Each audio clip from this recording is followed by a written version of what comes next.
जादू टोना जैसी चीजें खतरनाक है, लेकिन जब उनका प्रयोग एक बहू के हाथों होता है तो वो कितनी मजेदार हो जाती है। खुद देखिए। रामगढ़ गांव में सुधा रहती थी। सुधा की सास उससे बड़ा काम कराती, तो पति ऐसा जो ना कभी घुमाने ले जाता और ना ही कभी कोई तोहफा लाता। बेचारी इस बात से हमेशा दुखी रहती, लेकिन एक दिन उसकी जिंदगी बदल जाती है। अरे सुधा, सारा दिन न जाने क्या क्या सपने देखती रहती है। जाकर कुछ बढ़िया सा खाना बना कर ले आ। सपना ना देखो तो क्या करूं? मेरे तो कर्म ही फूट गए जो ऐसे घर में शादी हो गई। इससे अच्छा तो माँ जी कोई फुल टाइम मेड ही रख लेते। ओहो, बढ़िया ही फुल टाइम मेड रखने वाली। मेरे बेटे के लिए तो विलायत से रिश्ते आ रहे थे। वो तो तेरे पापा ने तेरी इतनी झूठी तारीफ कर दी कि हमारा तो मन ही पिघल गया। अच्छा, विदेश से रिश्ते? वाह माँ जी वाह। अरे भगवान से तो डरिए, विलायती बहू लाकर क्या गाय का गोबर लिपवाती। बहू बहू होती है, ना वो देशी होती है ना विलायती। बहू का काम सिर्फ सास की सेवा और घर का काम होता है। और सुन, तुझे मैं क्यों बताऊं कि मैं क्या करती? जाकर घर का काम कर। सुधा मन महसूस कर वहां से चली जाती है। शाम को सुधा का पति जल्दी घर आता है, जिसे देख सुधा खुश हो जाती है। जी, आ गए आप? जरूर मुझे कहीं घुमाने ले जाने का प्लान होगा आपका। सब समझती हूँ मैं। अरे नहीं भाग्यवान, घूमना क्या है, बस आज जल्दी बस मिल गई तो घर जल्दी पहुंच गया। अच्छा सुनो, जरा आज शाम की चाय के साथ पकोड़े भी तल लेना, बड़ा मन कर रहा है। सुधा पति की बात सुनकर पैर पटकती हुई किचन में चली जाती है। वो काम करते करते खिड़की के बाहर देखती है कि तभी उसे एक चमकीली सी कॉपी दिखाई देती है। वो खिड़की से उस कॉपी को उठा लेती है और उसे खोल कर देखती है तो उसमें सुनहरे अक्षरों में लिखा होता है, जादुई किताब, इस पर जो लिखो वो सच होता है।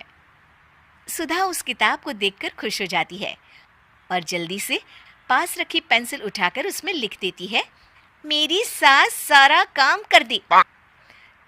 तभी उसकी सास किचन में आ जाती है और कहती है, अरे बहू, सारा सारा दिन लगी रहती है काम में, अब जाकर आराम कर ले। मैं तेरे लिए चाय और गर्मा गर्म पकोड़े लेकर आती हूँ। सुधा ये देखकर हैरान हो जाती है और कॉपी लेकर कमरे में आ जाती है। तभी वो देखती है कि उसका पति आराम से बैठकर किताब पढ़ रहा होता है। सुधा झट से कॉपी निकालकर उसमें लिखती है, मेरा पति मुझे घुमाने ले जाए। बस फिर क्या था, सुधा का पति किताब बगल में रख देता है और उससे कहता है, बहुत दिन हो गए हम कहीं घूमने नहीं गए ना, चलो कल मैं ऑफिस से छुट्टी ले लेता हूँ। सुधा ये सुनकर खुश हो जाती है कि तभी उसकी सास हाथ में चाय और पकोड़े लेकर खड़ी हो जाती है। चलो बहू, कुछ खा लो। अरे किस्मत वाले हैं हम जो हमें तू मिली, वरना मेरे बेटे की शादी कहीं तय ही नहीं हो रही थी। कोई लड़की इस घर में शादी नहीं करना चाहती थी। ले बहू, खा ले।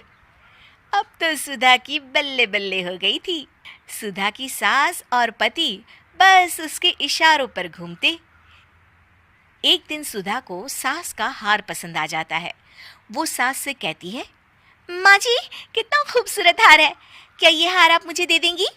ओए होए, बढ़ियाई, मुझे दे देगी? अरे तेरी माँ ने दिया है ना मुझे, जो मैं तुझे दे दूं? मैं अपने एक भी गहने तुझे कभी नहीं दूंगी। तभी सुधा अपने कमरे में जाती है और कॉपी में लिख देती है, सास के सारे गहने मेरे हो जाए। अब क्या था, थोड़ी ही देर में सास एक संदूक लेकर उसके कमरे में आ जाती है। बहू, ये ले। ये क्या है माँ जी? बेटा, ये मेरे गहने हैं। अब मुझ बुढ़िया पर तो ये अच्छे नहीं लगते। तेरी तो उम्र है पहनने उड़ने की, ये ले, गहने तू ही रख ले। तभी सुधा की नजर उस हार पर पड़ती है जो सासू माँ ने पहना है। और माँ जी, ये हार जो आपके गले पर है?